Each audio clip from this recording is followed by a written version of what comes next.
Eu teria. E o jovem ferido terminou a frase com um gesto enérgico do braço direito. Burns. Isso não é nada. Eu já te sacudi várias vezes e você nem se importou, disse Joe, tentando acalmar o amigo. Blá, você é menina e é divertido. Mas não vou permitir que um homem faça isso comigo. Machista. Peraí, não. Acho que ninguém nem tentaria se te visse assim raivoso. Por que seu avô fez isso com você? Só porque eu não quis dizer o que sua mãe queria de mim. Prometi não contar e é óbvio que eu não descumpriria minha palavra. Você não podia satisfazer seu avô de outra maneira? Não, ele queria a verdade, toda a verdade, nada além da verdade. Eu teria contado o que aprontei se pudesse fazer isso sem mencionar a Meg. Já que não tem como, fiquei calado e aguentei a bronca até que o velho cavalheiro me pegou pelo colarinho. Aí eu fugi por medo de me descontrolar. Não foi legal, mas ele sente muito e você sabe. Então vá até lá e faça as pazes. Eu ajudo. Prefiro morrer. Não vou ficar ouvindo sermão nem apanhar de todo mundo por causa de uma pequena travessura. Senti pena da Meg e pedi perdão como um homem, mas não o farei novamente se eu não estiver errado. Nossa, esse moleque é chato, viu, mano? Ô moleque chato da peste. Ele não sabia de nada disso. Ele precisa confiar em mim e não agir como se eu fosse um bebê. Não adianta, Joe. Ele precisa aprender que sei cuidar de mim e que não preciso da corda do avental de ninguém para me segurar. Você mais parece uma panela de pressão, suspirou Joe. Como pensa resolver o assunto? Bem, ele deve pedir perdão e acreditar em mim quando eu disser que não posso dizer do que se trata o problema.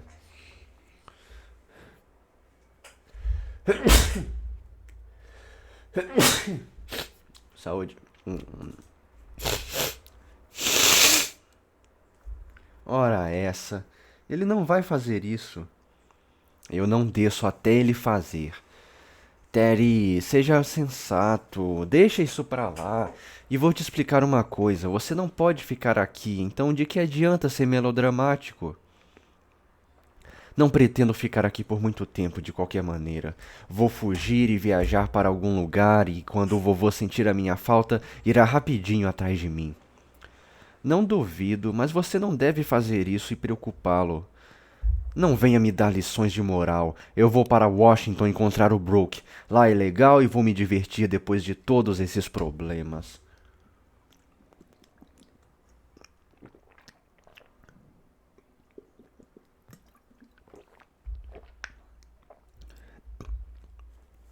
Que divertido seria, queria ir também, disse Joe, esquecendo o papel de mentora diante das animadas visões da vida marcial na capital.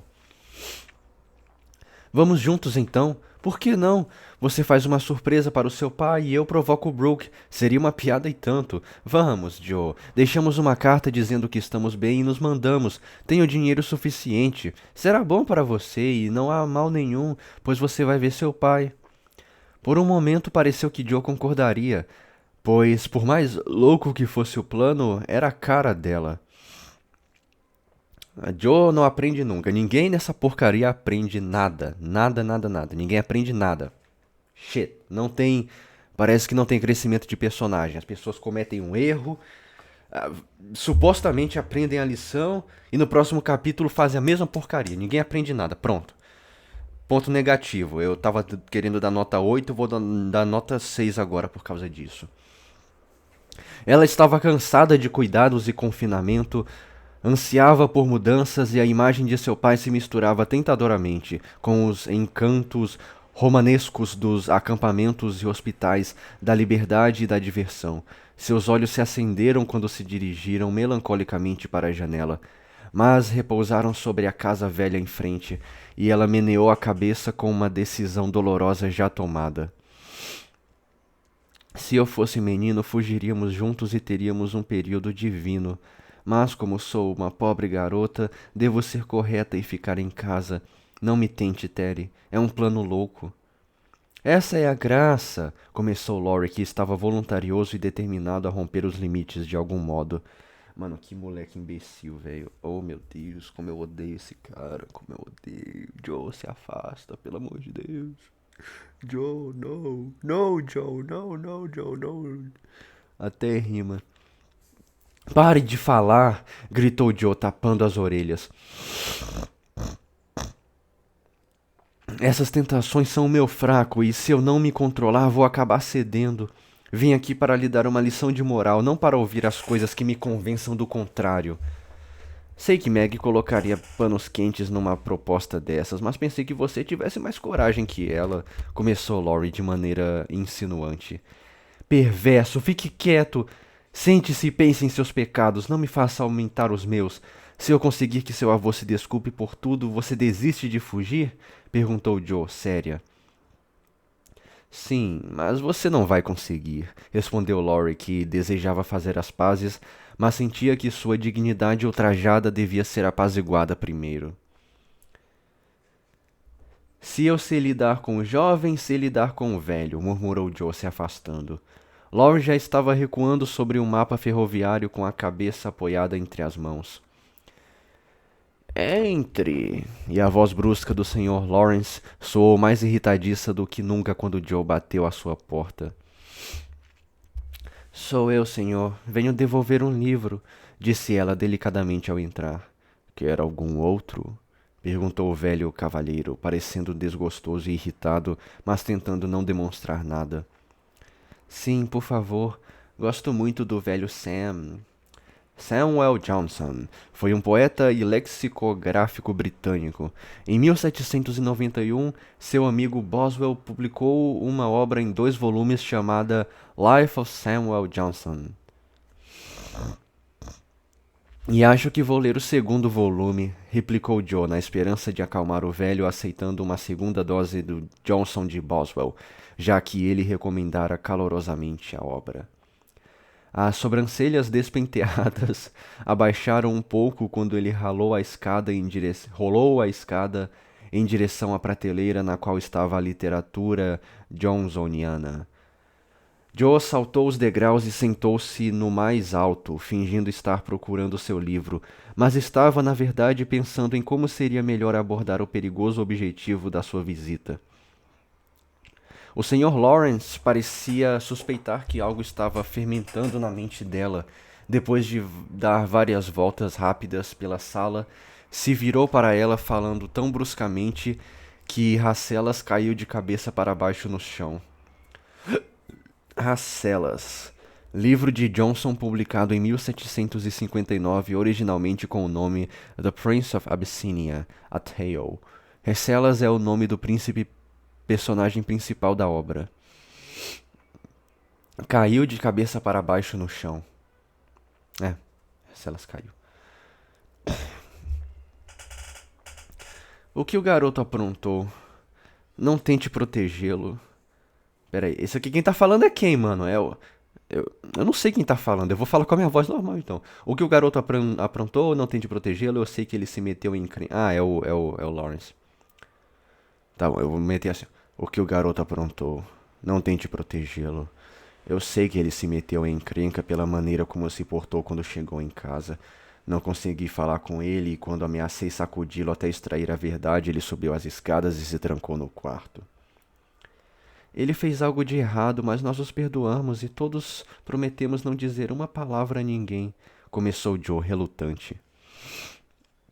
Isso não basta. Ele não pode se abrigar atrás de uma promessa feita por vocês, garotas de bom coração. Se ele fez algo de errado, precisa confessar, pedir perdão e ser castigado. Vamos, pode falar, Joe. Não vou ficar sem saber o que está acontecendo.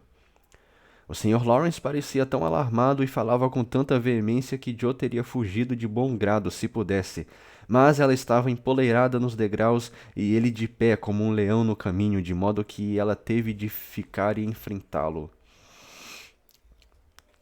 Mas é verdade, senhor. Não posso contar nada. Minha mãe me proibiu. Laurie confessou, pediu perdão e já foi castigado o suficiente. Nós não estamos guardando silêncio para protegê-lo, mas sim a outra pessoa. E só teremos mais problemas se o senhor interferir. Por favor, não faça isso. Foi em parte minha culpa, mas está tudo bem agora. Então vamos esquecer isso e falar sobre o andarilho ou algo agradável. Andarilho é uma série de textos dos mais diversos assuntos publicados por Samuel Johnson quinzenalmente. Falamos do andarilho depois. Desça e me dê sua palavra de que esse meu garoto descuidado não fez nada ingrato ou impertinente. E se ele fez, depois de tudo de bom que você fez para ele, vou dar umas boas palmadas nele com minhas próprias mãos. A ameaça parecia horrível, mas não alarmou Joe, pois ela sabia que o velho cavalheiro irascível nunca levantaria sequer um dedo contra o neto, ainda que dissesse o contrário. Ela obedientemente desceu e revelou o máximo da brincadeira que podia, sem trair Meg ou se afastar da verdade. Hum, ah. Bem, se ele não falou porque prometeu e não por obstinação, eu o perdoarei. Ele é um garoto teimoso e difícil de criar, disse o Sr. Lorry, esfregando o cabelo até parecer que estivera em um vendaval e alisando os vincos de sua testa com um ar de alívio. Eu também sou assim, mas uma palavra amável me controla quando nem mesmo todos os cavaleiros e os homens do rei poderiam controlar, disse Joe. Esse negócio de disse Joe aparece muito, cara. Disse Joe, disse Joe, disse Joe, disse Joe. Tentando dizer algo gentil sobre o amigo, que parecia sair de uma enrascada só para cair em outra. Você acha que não sou amável como ele, então? Foi a resposta afiada. Oh, não, claro que não, senhor. O senhor é bastante gentil, às vezes, e só um pouco precipitado quando ele testa sua paciência. O senhor não acha que é gentil?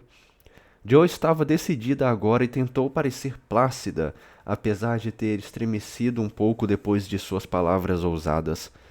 Para seu grande alívio e surpresa, o velho cavalheiro só jogou os óculos na mesa com um barulho e exclamou com franqueza. Você está certa, garota. Eu sou mesmo. Adoro o menino, mas ele testa a minha paciência além do que se pode suportar. E sei como isso vai acabar se continuarmos assim. Então eu conto, ele vai fugir. Joe se arrependeu das suas palavras assim que elas foram ditas. Ela queria avisá-lo de que Laurie não suportaria tantas restrições e esperava que ele fosse mais condescendente com o rapaz. O rosto corado do Sr. Lawrence mudou de repente e ele se sentou com um olhar perturbado sobre a imagem de um homem bonito em sua mesa. Era o pai de Laurie, que fugira na juventude e se casara contra a vontade imperiosa do velho. Joe imaginava que ele se lembrara e se arrependera do passado e desejou ter ficado de boca fechada. Ele não fará isso a menos que esteja muito preocupado e apenas ameaça fazê-lo às vezes quando se cansa de estudar. Muitas vezes penso que eu gostaria de fazer o mesmo, especialmente depois que cortei o cabelo. Então, se der falta de nós, pode anunciar por aí que está buscando 2 meninos e pode olhar entre os navios que vão à Índia. Ela riu quando falou e o Sr. Lawrence pareceu aliviado, evidentemente interpretando tudo aquilo como uma piada.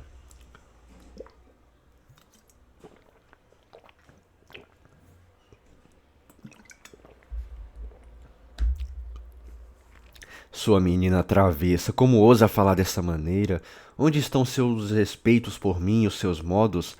Benditos sejam os meninos e as meninas, que tormentos são! Mas mesmo assim não poderemos viver sem eles, ele disse, beliscando suas bochechas de forma bem-humorada. Vá e traga o menino para almoçar. Diga-lhe que está tudo bem e aconselho a não ficar com ar de tragédia com o avô. Não vou suportar isso. Ele não virá, senhor. Ele se sente mal porque você não acreditou nele quando ele disse que não podia falar. Acho que o chacoalhão magoou muito. Joe tentou despertar a compaixão do velho, mas deve ter falhado, pois o Sr. Lawrence começou a rir e ela soube que ganhara. Eu lamento por isso e devo agradecer-lhe por não ter me sacudido, suponho. O que ele está esperando de mim? E o velho cavalheiro parecia um pouco envergonhado de sua própria irritabilidade. Se eu fosse o senhor, escreveria um pedido de desculpas. Ele disse que não desse sem isso. Mano, que menino mimado do caramba, velho. Vai se ferrar, velho. Meu Deus do céu, que personagem horrível. Que personagem horrível, meu pai. Caramba, Lori. Nossa senhora, não. Olha, não e fica falando de Washington de forma absurda. Uma desculpa formal fará que ele veja quão tolo ele é e fará que fique bastante amável. Tente. Ele gosta de diversão e dessa forma é melhor do que falar. Eu levo o bilhete e mostro pra ele. Mano, tomara que esse senhor aí faça alguma coisa, cara. Porque esse moleque aí, velho, vai crescer e vai virar um vilão terrível. O Sr. Lawrence olhou para ela com interesse e colocou os óculos, dizendo devagar: Você é uma figura, mas não me importo de ser comandado por você e por Beth. Vamos lá, me dê um pedaço de papel e vamos terminar com essa bobagem. Ah, Sr. Lawrence. Poxa, Sr. Lawrence. Nossa, ele podia mandar esse moleque morar na rua e adotar a Beth, mano. Deixar a Beth cuidando dele, que ela ficava. Ó, olha, ele até citou aqui, ó. Não me importo de ser comandado por você e por Beth. Olha aí, mano. A Beth adora ele, velho. Ela é jovenzinha, mano. Ela não vai nem ter 30 anos quando ele morrer, provavelmente. Sei lá que idade que esse cara tem, né? Mas. A nota foi escrita nos termos que um cavalheiro usaria para se dirigir a outro depois de um insulto profundo. Joe deu um beijo no topo da cabeça calva do Sr. Lawrence e correu para colocar as desculpas por baixo da porta de Laurie. Mimado! Aconselhando-o através do buraco da fechadura a ser submisso, decoroso e algumas outras impossibilidades agradáveis. Ao encontrar a porta novamente trancada, ela deixou a nota e se afastou silenciosamente. Quando o jovem cavalheiro deslizou pelo corrimão e, esperando por ela no final da escada, disse com sua expressão mais virtuosa: Que amiga você é, Joe. Ele arrancou sua cabeça? Ele perguntou rindo. Não, ele foi bastante gentil no geral. Ah, já entendi agora. Até você acabou comigo lá, por isso me senti pronto para ir para o inferno. Ele começou a se desculpar. Não fale assim. Vire a página e comece de novo. Ted, meu filho. Eu viro páginas o tempo todo. Estou sempre as estragando, como eu costumava estragar meus cadernos. Faço tantos novos começos que nunca haverá um fim, ele disse com dureza. Vá almoçar, você vai se sentir melhor depois disso. Homens sempre resmungam quando estão com fome, e Joe saiu pela porta da frente depois disso. Isso é uma defamação do meu genro, respondeu Laurie, imitando Amy e indo partilhar um pedaço de torta obediente com seu avô. Obedientemente, né? A torta não pode ser obediente. Indo partilhar um pedaço de torta obedientemente com seu avô, que agiu como um santo e ficou irresistivelmente respeitoso pelo resto do dia.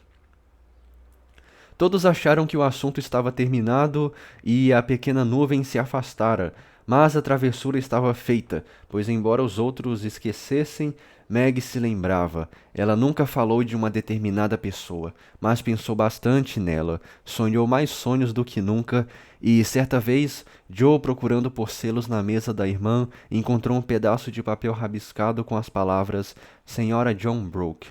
Ao ver isso, gemeu tragicamente e jogou o pedaço de papel no fogo, achando que a brincadeira de Laurie tinha apressado o fatídico dia para ela. Não entendi.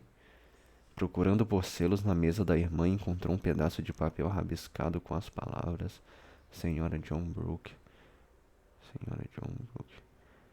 Jogou o papel no fogo, achando que a brincadeira de Laurie tinha apressado o fatídico dia. Senhora John Brooke. Que? Não entendi, foi nada. Esse aqui pra mim foi o capítulo mais fraco que teve, velho. Muito ruim, muito ruim. Esse Laurie aqui, terrível, essa confusão aqui, idiota demais. Teve retrocesso de personagem que já tinha desenvolvido, foi desdesenvolvido. Nota zero pra ele, e ele vai baixar a média da minha nota pra esse livro aqui. Eu nem dou nota pra nada na real, mas se desse, esse capítulo aí teria baixado. E olha que esse daqui é o 22, hein? Agradáveis Prados. Como a luz do sol depois de uma tempestade, assim foram as semanas pacíficas que se seguiram. Os doentes melhoraram rapidamente e o Sr. Martin começou a falar de retornar no início do ano. Volta pra casa? Ou volta, meu, volta, pelo amor de Deus. Serviço militar obrigatório. Beth logo conseguiu se deitar no sofá de estudo e ficar lá o dia todo, divertindo-se no início com os gatos bem-amados e com o tempo com a costura de bonecas que estava tristemente atrasada. Seus membros, que já tinham sido ativos, estavam tão rígidos e fracos que Joe a levou para um passeio diário pela casa em seus braços fortes. Meg alegremente enegrecia e queimava as mãos brancas, cozinhando delícias e iguarias para a queridinha, enquanto Amy, escrava leal do anel, ao anel, né? Comemorava seu retorno dando tesouros quantos pudesse fazer suas irmãs aceitarem. À medida que o Natal se aproximava, um ano, hein? Os mistérios habituais começaram a assombrar a casa, e Joe frequentemente agitava a família propondo cerimônias absurdas e absolutamente magníficas em homenagem a esse Natal inusitadamente alegre. Laurie estava igualmente impossível e sugeria fogueiras, fogos de artifício e arcos do triunfo, se fosse para fazer coisas a seu modo. Depois de muitas escaramuças e discussões, o par ambicioso foi considerado efetivamente contido e passou a andar por aí com expressões desoladas que eram desmentidas por explosões de riso quando os dois se juntavam. Vários dias de clima excepcionalmente ameno conduziram da maneira mais adequada a um esplêndido dia de Natal. Hannah sentiu nos ossos que seria um dia excepcionalmente bom e se provou uma verdadeira profetisa, pois tudo e todos pareciam fadados a produzir um grande sucesso. Em primeiro lugar, o Sr. Martin escreveu que logo deveria estar com elas. Então Beth sentiu-se extraordinariamente bem naquela manhã e vestida com o presente da sua mãe, uma delicada capa de merino carmesim, foi carregada triunfalmente à janela para contemplar a oferta de Joe e Laurie.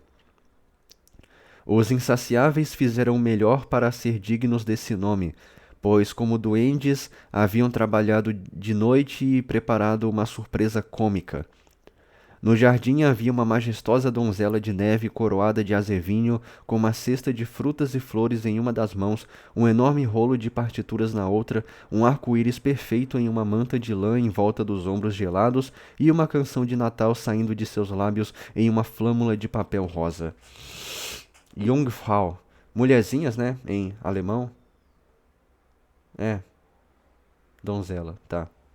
Pra mim, porque Jungfrau é jovem, jovem mulher.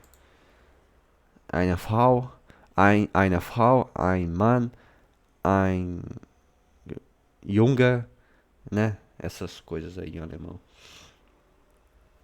Jungfrau Abeth.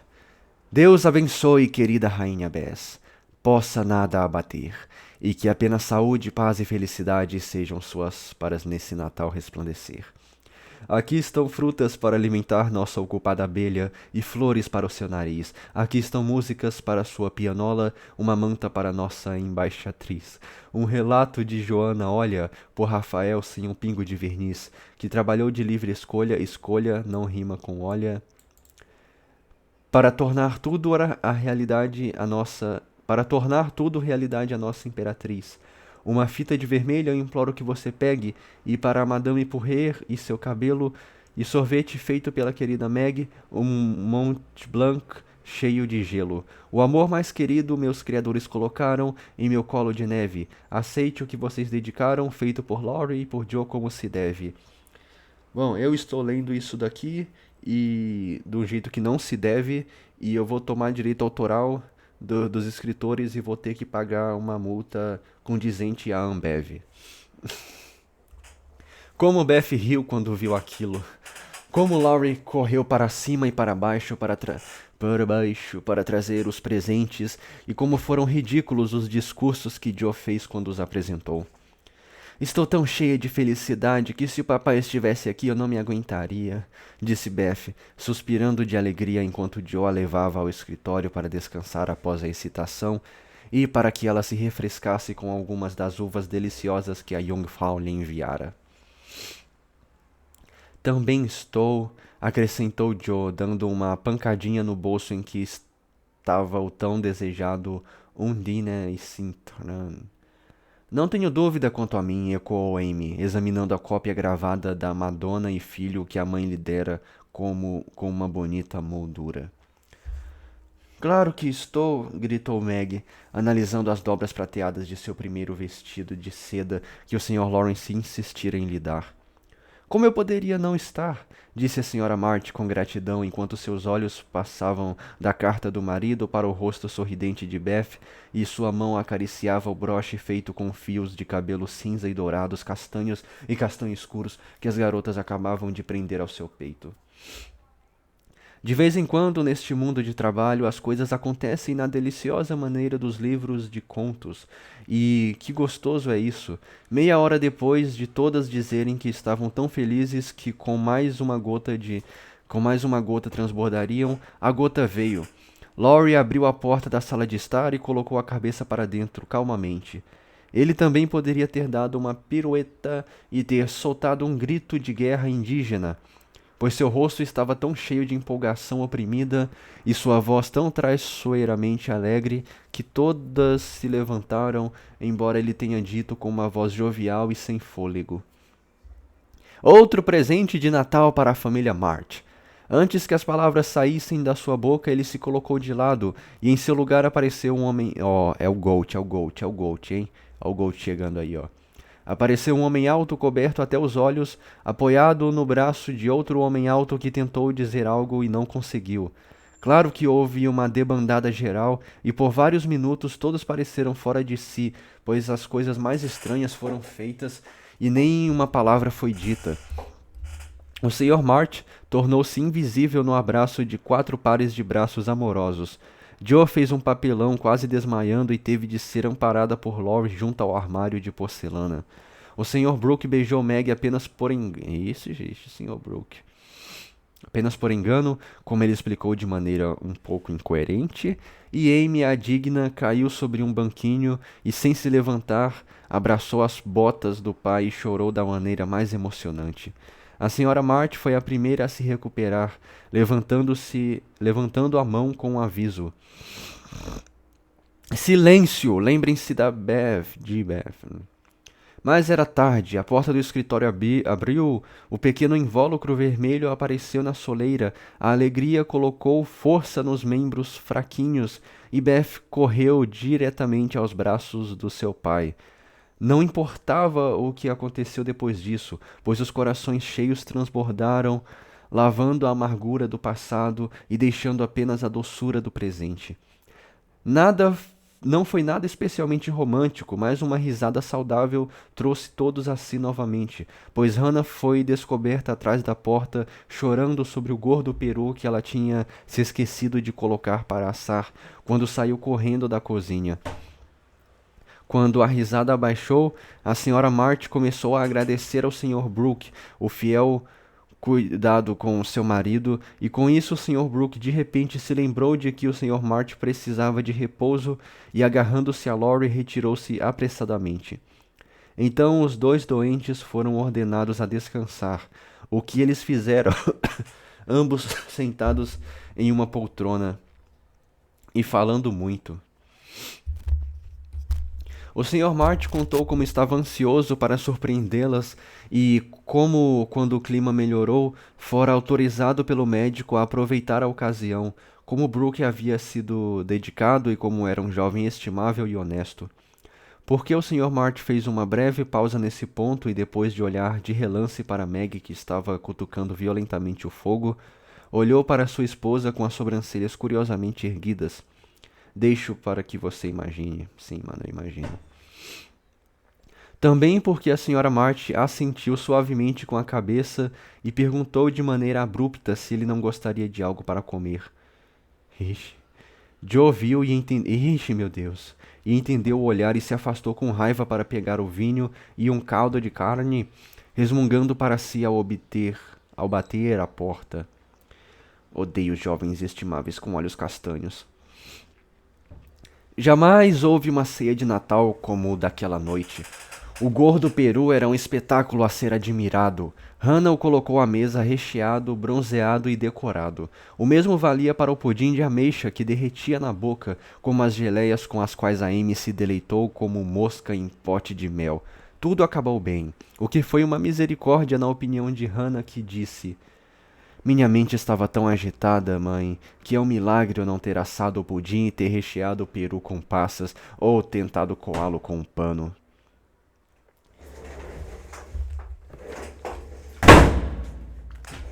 O Sr. Lawrence e o neto jantaram com eles. Olha só, o Sr. Lawrence e o Laurie foram lá, hein? Também o Sr. Brooke, para quem Joe olhava furiosamente para o infinito divertimento de Laurie. Duas poltronas estavam lado a lado na cabeceira da mesa, nas quais se sentaram Beth e seu pai, banqueteando-se modestamente com frango e um pouco de fruta. Brindaram a sua saúde, contaram histórias, cantaram canções, lembrando-se do passado e se divertiram muito. Um passeio de trenó tinha sido planejado, mas as meninas não queriam sair de perto do pai. Então os convidados partiram cedo e, quando o crepúsculo caiu, a família se sentou feliz ao redor do fogo. Aí todo mundo caiu na lareira e morreu queimado naquela noite. Não, mentira. Faz apenas um ano que estávamos lamentando o Natal triste que teríamos. Vocês lembram? Sim, eu lembro, lá no comecinho do livro. Um ano, cara, que jornada. Perguntou Joe, quebrando uma pausa curta que se seguira a uma longa conversa sobre diversos assuntos. Foi um ano bastante agradável no geral, disse Meg sorrindo para o fogo e felicitando-se por ter tratado o Sr. Brooke com dignidade. Acho que foi um ano bem difícil, observou Amy, vendo com olhos pensativos a iluminar o anel. Estou bem feliz que tenha acabado, porque você está de volta, sussurrou Beth, que sentou no colo do pai. Foi um caminho tortuoso para vocês viajarem, minhas pequenas peregrinas, especialmente a última parte dele. Mas vocês têm avançado bravamente e acho que os fardos estão prestes a acabar, disse o Sr. March, olhando com satisfação paternal para os 4 rostinhos reunidos ao seu redor. Como você sabe, a mamãe te contou? Perguntou Joe. Mano, eu posso fazer a voz do Sr. March agora. Eu vou tentar fazer uma voz suave, mas... Não, cara, acho que vale... Acho que vale mais uma voz assim. Não muito. A palha mostra para que lado o vento sopra, e já fiz várias descobertas hoje. Conte quais! Gritou Meg, sentando-se ao lado dele. Aqui está uma. E pegando a mão pousada no braço da poltrona, apontou para um indicador áspero, uma queimadura nas costas da mão e 2 outras 3 pequenas manchas na palma. Lembro-me de quando essa mão era branca e macia e seu maior cuidado era manter-se assim. Ela era muito mais bonita, mas para mim é muito mais bonita agora, pois nessas manchinhas eu leio uma história. Uma oferenda foi queimada em nome da vaidade. Essa palma endurecida ganhou algo melhor do que bolhas, e tenho certeza de que a costura feita por esses dedos espetados durará muito tempo, e que muita boa vontade foi posta em cada ponto.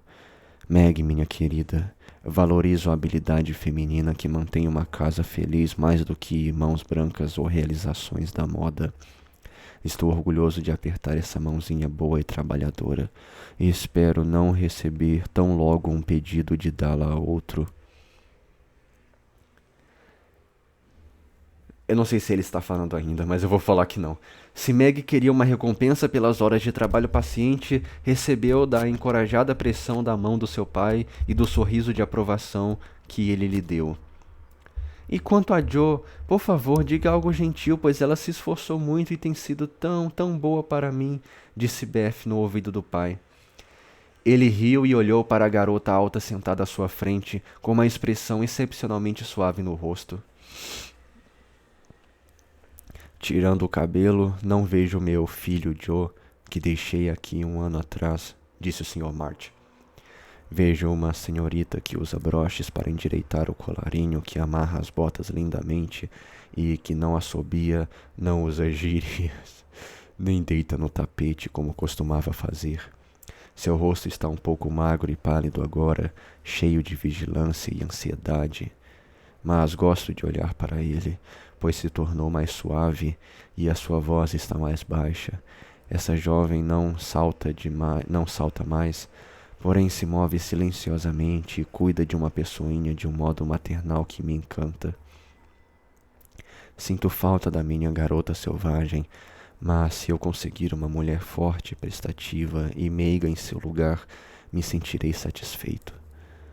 Não sei se a tosa curou nossa ovelha negra, mas sei que em toda Washington não consegui encontrar nada bonito o suficiente para ser comprado com os $25 que minha menina me enviou. Os olhos agudos de Joe se apagaram por 1 minuto e seu rosto magro ficou cada vez mais rosado à luz da fogueira ao ouvir os elogios do pai, sentindo que merecia uma parte deles. Agora, Beth, disse Amy, ansiando por sua vez, mas disposta a esperar. Ela está tão pequenininha que tenho medo de falar muito por receio de que ela escape por entre os dedos, embora não esteja mais tão tímida quanto costumava ser, começou o pai alegremente. Mas, lembrando-se de como quase a havia perdido...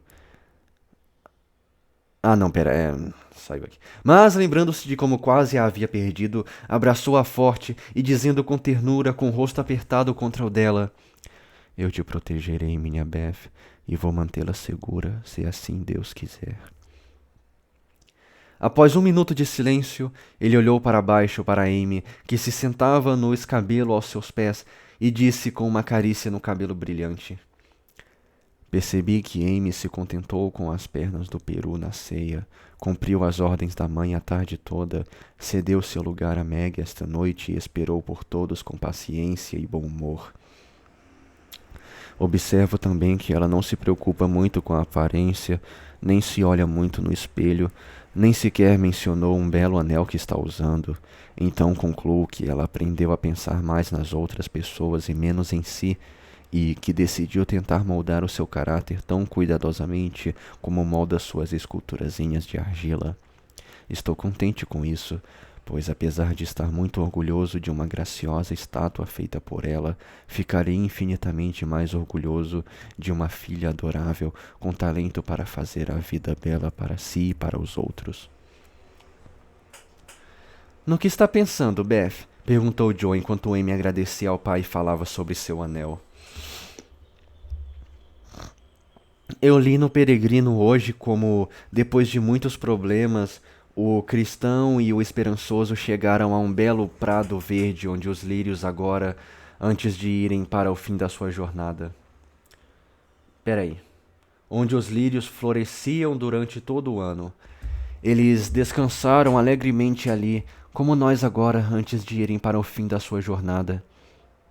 Respondeu Beth, escorregando dos braços do pai e indo para o seu instrumento.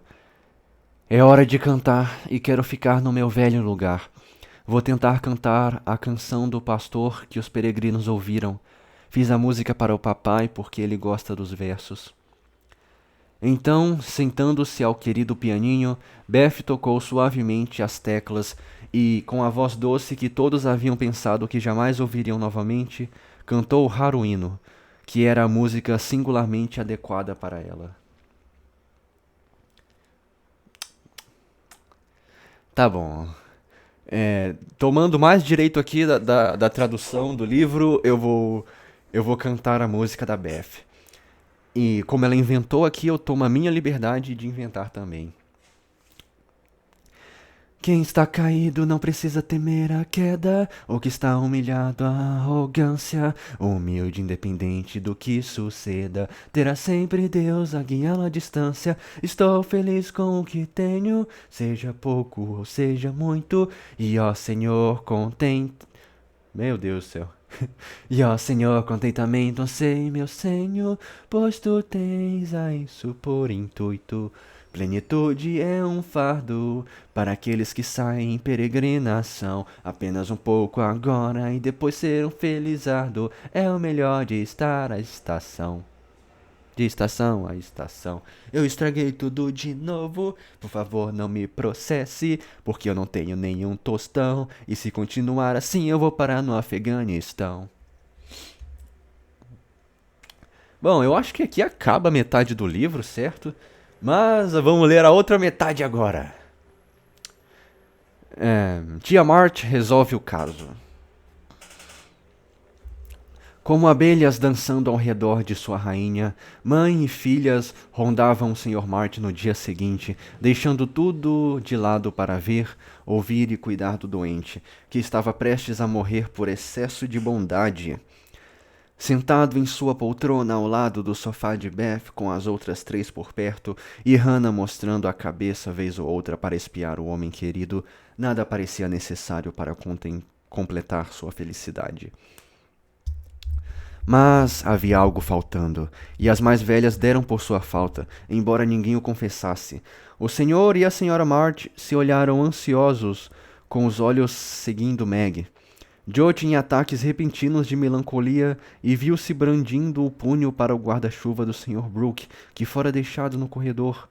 Meg estava distraída, tímida e silenciosa. Surpreendeu-se quando a campainha tocou e corou quando o nome de John foi mencionado. Amy disse: Todos pareciam esperar por algo e não conseguiam se acalmar, o que era estranho porque o papai estava seguro em casa e Beth inocentemente se perguntou por que seus vizinhos não tinham aparecido como de costume. Laurie passou pela casa de tarde e, vendo Meg na janela, pareceu de repente possuído por um espírito melodramático, pois caiu sobre um joelho na neve, bateu no peito, arrancou os cabelos e apertou as mãos implorando, como se estivesse pedindo alguma bênção ou favor. E quando Meg lhe disse que se comportasse e fosse embora, ele secou as lágrimas imaginárias com o lenço e cambaleou até dobrar a esquina, como se estivesse em completo desespero. O que esse pateta quer? Disse Meg rindo e tentando parecer alheia. Ele está mostrando como o seu John vai se comportar. Tocante, não é? Respondeu Joe com desprezo. Não diga meu John, não é apropriado nem verdadeiro. Mas a voz de Meg demorou-se sobre as palavras como se elas lhe fossem agradáveis. Por favor, não me atormente, Joe. Eu já disse que não me importo muito com ele e não há nada para ser dito. Todos somos amigos e devemos seguir como antes. Impossível, pois algo foi dito e a travessura de Laurie estragou você para sempre. Já estou vendo tudo. A mamãe também. Você está totalmente diferente e cada vez mais distante de mim. Não quero te incomodar e vou suportar tudo isso como um homem, mas gostaria que tudo estivesse resolvido. Odeio esperar, então, se quiser fazer isso, faça logo e termine com tudo o mais rápido possível, disse Joe, mal-humorada. Eu não posso dizer nada antes dele, e ele não vai falar porque o papai disse que eu sou muito jovem, começou Meg, curvando-se sobre seu trabalho com um estranho sorriso, o que sugeria que ela não concordava muito com o pai nesse ponto. Se ele falasse, você não saberia o que dizer, ou choraria, ou sairia correndo, ou deixaria ele decidir tudo em vez de dizer um bom e decidido não. Não sou tão boba e fraca como você acha. Sei exatamente o que eu diria, pois planejei tudo para não ser pega de surpresa.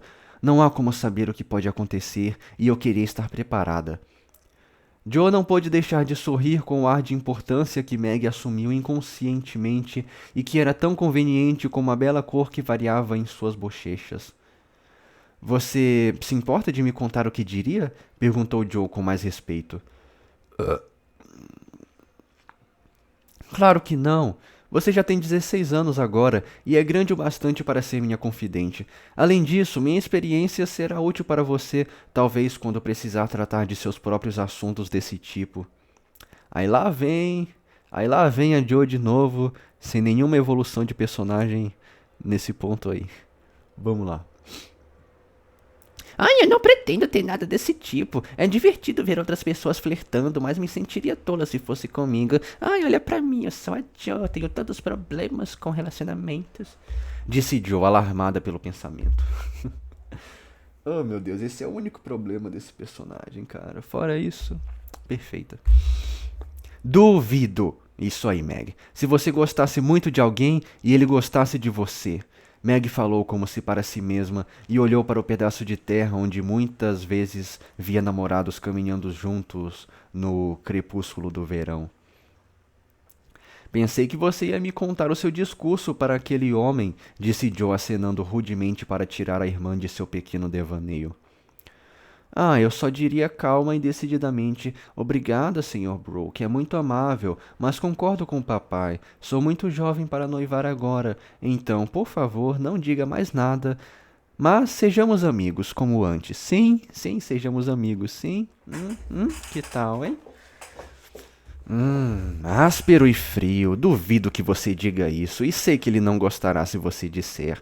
Se ele ficar como os apaixonados rejeitados dos livros, você cederá, em vez de ferir os sentimentos dele. Não, não cederei. Direi que estou decidida e sairei da sala com dignidade. Meg levantou-se enquanto falava e estava para ensaiar essa sua saída digna quando um passo no salão a fez voar para o seu assento e começou a costurar tão rápido como se a sua vida dependesse de terminar aquela costura no prazo. Joe abafou uma risada com a mudança súbita e, quando alguém bateu calmamente, ela abriu a porta com um aspecto sombrio que era tudo menos hospitaleiro. Boa tarde, vim pegar meu guarda-chuva, quer dizer, ver como seu pai está hoje, disse o Sr. Brooke, ficando um pouco confuso quando seus olhos passaram de um dos rostos mexeriqueiros para o outro. Tudo bem, ele está ali na estante. Vou pegá-lo e dizer que você está aqui. E, tendo misturado o pai e o guarda-chuva na resposta, Joe saiu da sala para dar a Meg a chance de fazer seu discurso e mostrar sua dignidade. Mas assim que ela desapareceu, Meg começou a se retrair em direção à porta, murmurando: A mamãe vai querer te ver. Sente-se, por favor, vou chamá-la. Não vá. Você tem medo de mim, Margaret? E o Sr. Brooke parecia tão magoado que Meg pensou ter feito algo muito rude. Ela corou até os cachinhos na testa, pois nunca antes ela a chamara de Margaret, e ela ficou surpresa ao descobrir quão natural e doce era ouvi-lo dizer isso. Ansiosa por parecer amigável e à vontade, estendeu a mão com um gesto confiante e disse com gratidão: Como posso ter medo se você foi tão gentil com meu pai? Queria poder agradecer. Não. Devo dizer como? Perguntou o Sr. Brooke, segurando a mãozinha entre as suas, olhando para Meg com tanto amor nos olhos. Não, castanhos, que o coração dela começou a vibrar, e ela ansiava tanto por fugir como por parar e ouvir. Oh, não, por favor, não, prefiro que não. Eu também prefiro que não. Disse ela, tentando puxar a mão, parecendo assustada apesar de sua negação.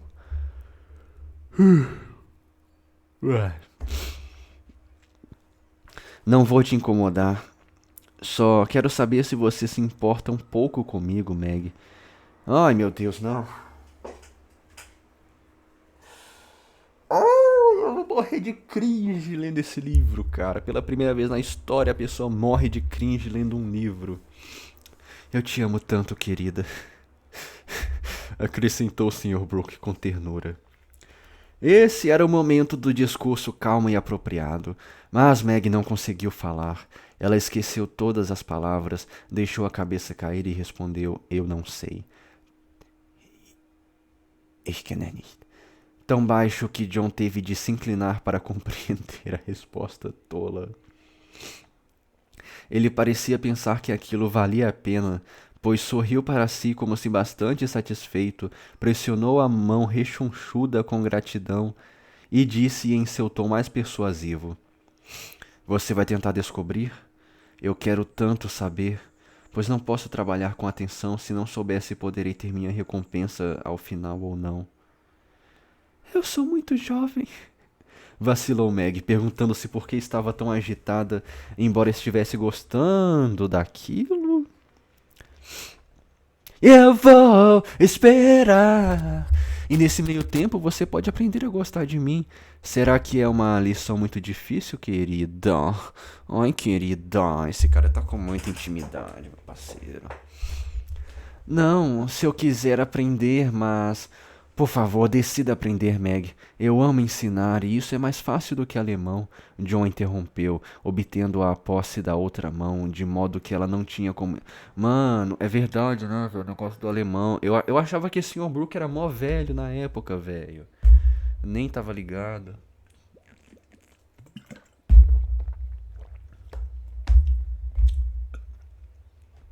Eu vou ter que ler de novo. Ler de novo. Isso é mais fácil do que alemão. Isso é mais fácil, é mais fácil do que alemão. John a interrompeu, obtendo a posse de outra mão, de modo que ela não tinha como esconder o rosto quando ele se inclinou para olhá-la. Seu tom era de súplica, porém com um olhar tímido para ele. Meg viu que seus olhos estavam alegres e serenos, e que ele sorria o sorriso satisfeito de alguém que não tinha dúvida do seu sucesso. Isso a irritava. As tolas lições de galanteio de Annie Moffat vieram à sua mente, e o amor pelo poder que dorme no peito das melhores mulherzinhas acordou de repente e tomou posse dela. Ela sentia-se empolgada e estranha, e, sem saber mais o que fazer, não vai saber o que fazer. Yeah, yeah. Seguiu um impulso caprichoso, e afastando as mãos disse petulantemente: Não escolho. Por favor, vá embora e me deixe em paz. O pobre Sr. Brooke olhou para ela como se visse o seu adorável castelo ruindo junto aos seus ouvidos, pois ele nunca tinha visto Meg assim antes, e isso o deixou bastante perplexo. Você falou sério? Ele perguntou ansioso, seguindo-a enquanto ela se afastava. Sim, falei. Não quero me preocupar com essas coisas. Meu pai disse que não preciso, que é cedo, e eu também prefiro assim. Não posso esperar que você mude de ideia em algum momento. Aguardarei e não direi mais nada até você ter tido mais tempo. Não brinque comigo, Meg. Não pensei que você faria isso. Deixe de pensar em mim. Prefiro assim, disse Meg, com uma satisfação impertinente ao testar a paciência do apaixonado e seu próprio poder. Ele estava muito pálido e sério, e decididamente se parecia mais com os heróis dos romances que ela admirava. Mas ele não bateu na testa nem cambaleou pela sala como eles. Apenas ficou olhando para ela de modo tão melancólico, com tanta ternura, que ela percebeu seu coração abrandar, ainda que contra sua vontade. O que teria acontecido depois se a tia Marty não tivesse entrado justo nesse momento interessante? Não posso dizer. Caramba, a velha Marty tá aí, hein? A velha não podia aguentar a saudade e o desejo de ver seu sobrinho, pois ela encontrara Laurie enquanto dava uma volta para tomar ar fresco, e ouvindo sobre a chegada do Sr. March, dirigiu-se imediatamente até lá para vê-lo. A família estava ocupada na parte de trás da casa, e ela havia entrado silenciosamente esperando surpreendê-los. E de fato surpreendeu tanto dois deles que Meg ficou como se tivesse visto um fantasma, e o Sr. Brooke desapareceu no escritório. Valha-me Deus, o que é tudo isso? Gritou a velha com uma batida de sua bengala enquanto olhava do cavalheiro pálido para a jovem escarlate. Esse é um amigo do papai. Nossa, foi... Ih, rapaz. Estou tão surpresa em vê-la, balbuciou Meg, sentindo que estava prestes a ouvir um sermão. Isso é evidente, retrucou a tia Marty, sentando-se. Mas o que esse amigo do seu pai disse para fazer você parecer uma peônia? Tem algo sendo tramado aqui, e exijo saber o que é. Outra batida. Só estávamos conversando. O Sr. Brooke veio pegar o guarda-chuva, começou Meg, desejando que o Sr. Brooke e o guarda-chuva estivessem bem longe da casa. Brooke? O tutor daquele menino? Ha! Já entendi tudo. Já sei de tudo. Joe se atrapalhou com uma mensagem em uma das cartas do seu pai e eu fiz que me contasse tudo. Você não aceitou ainda, não é, criança? Gritou a tia Marty, parecendo escandalizada. Fique quieta, ela vai ouvir. Não devo chamar a mamãe? Disse Meg, muito perturbada. Ainda não. Tenho algo a dizer e preciso falar logo. Diga-me, você quer casar com esse Cook? Se fizer isso, nem um centavo do meu dinheiro vai para você. Lembre-se disso e seja uma menina sensata, disse a velha senhora de forma impressionante. A tia Marty dominava a arte de despertar o espírito de oposição nas pessoas mais gentis e gostava de fazê-lo. Até mesmo os melhores dentre nós têm um quê de perversidade, especialmente quando somos novos e estamos apaixonados. Se a tia Marty implorasse a Meg que aceitasse John Brooke, ela provavelmente teria declarado que não podia. Mas, como prontamente ordenou que não gostasse dele, ela imediatamente decidiu que o faria. A inclinação, bem como a perversidade, tornaram a decisão fácil. E, já estando muito animada, Meg se opôs à velha com um espírito incomum. Eu me casarei com quem eu quiser, tia Marty, e você pode deixar seu dinheiro para quem quiser. Oh, mandou bem, mitou, Meg, mitou. Palmas pra diva, fada sensata, disse ela, balançando a cabeça com ar resoluto. Insolente! É assim que ouve o meu conselho, senhorita? Você vai se arrepender disso quando viver o amor em uma cabana de campo e perceber que é um fracasso. Não pode ser pior do que o amor que algumas pessoas encontram em casarões, retrucou Meg. Oh, só mita, hein? Só pedrada, Meg. A tia Marty colocou os óculos e olhou para a menina, pois não a reconhecia com esse novo temperamento. Meg mal se reconheceu. Sentia-se tão corajosa e independente, tão feliz em defender John e afirmar seu direito de amá-lo, que gostou. A tia Marty viu que tinha começado errado e depois de uma pequena pausa começou de novo, dizendo o mais delicadamente possível. Meg, minha querida, seja razoável e escute o meu conselho. Falo para o seu bem. Não quero que estrague a sua vida toda cometendo um erro logo no começo dela. Você precisa se casar bem e ajudar a sua família. É seu dever arranjar um marido rico e é preciso que coloquem isso na sua cabeça. Meus pais não pensam assim. Eles gostam de John apesar de ele ser pobre. Seus pais, minha querida, têm a sabedoria mundana de um bebê. Fico feliz! Gritou Meg estridente. A tia Marty nem sequer prestou atenção e continuou com seu sermão. Esse Rook é pobre e não tem nenhum conhecido rico, certo? Certo, mas ele tem bons amigos. Não dá para viver de amigos. Teste e verá como eles se distanciam. Ele não tem nenhum negócio, tem? Ainda não, o Sr. Lawrence vai ajudá-lo. Não vai durar muito tempo. James Lawrence é um velho extravagante de quem não se pode depender. Então você pretende se casar com um homem sem dinheiro, posição ou negócios e continuar trabalhando mais do que já trabalha quando poderia viver confortavelmente cuidando de mim?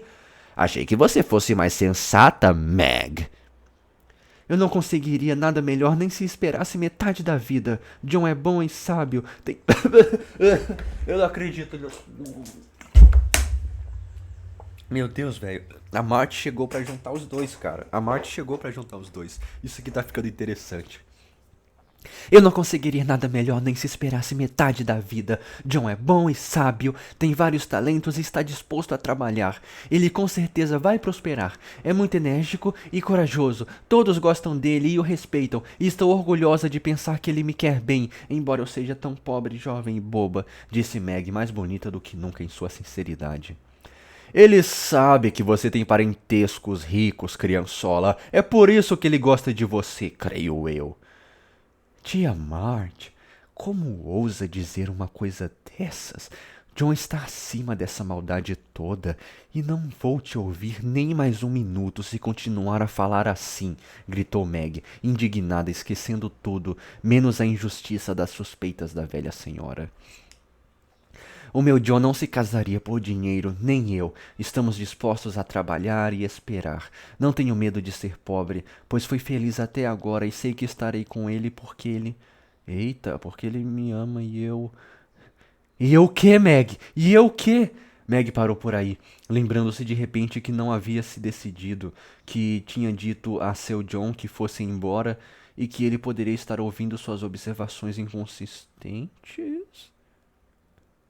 A tia Marta estava muito irritada, pois tinha certeza de que sua linda sobrinha arranjaria um bom partido, e algo no rosto da jovem menina fazia a velha solitária sentir-se triste e azeda.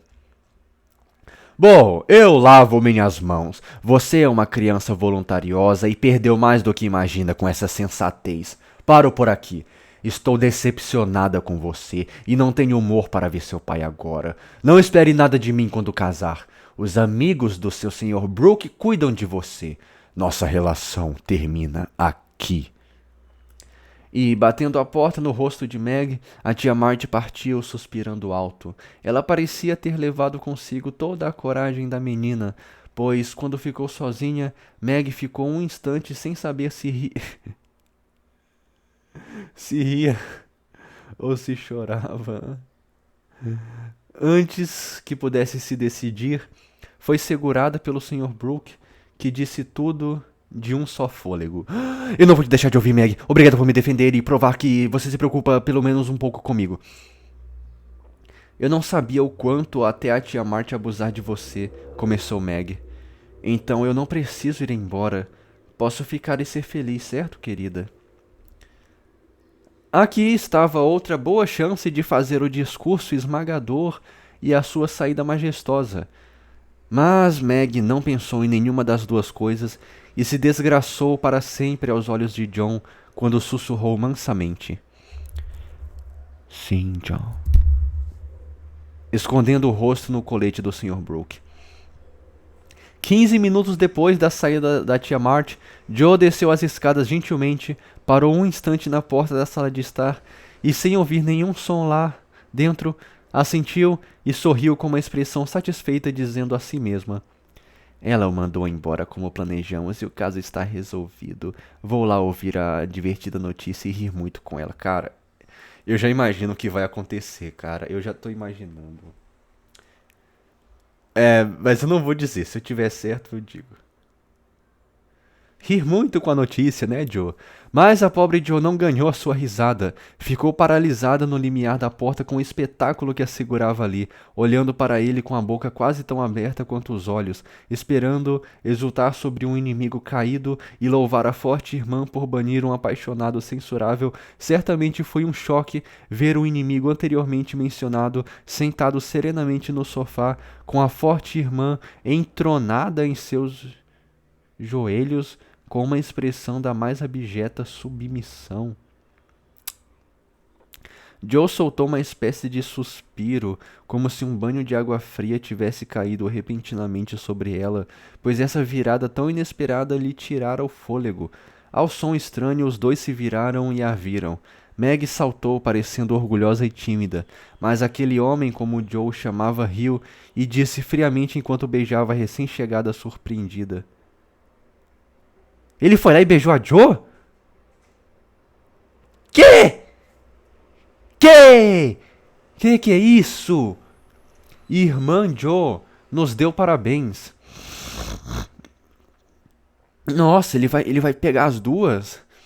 Isso era acrescentar um insulto à injúria. Era demais. E fazendo uma demonstração brusca com as mãos, Joe desapareceu sem dizer palavra. Correndo para o andar de cima, assustou os enfermos, exclamando tragicamente ao entrar no quarto: Oh, alguém desça rápido! John Brooke está agindo de maneira terrível e Meg está gostando. Meu Deus do céu, mano. Tá muito bom, velho.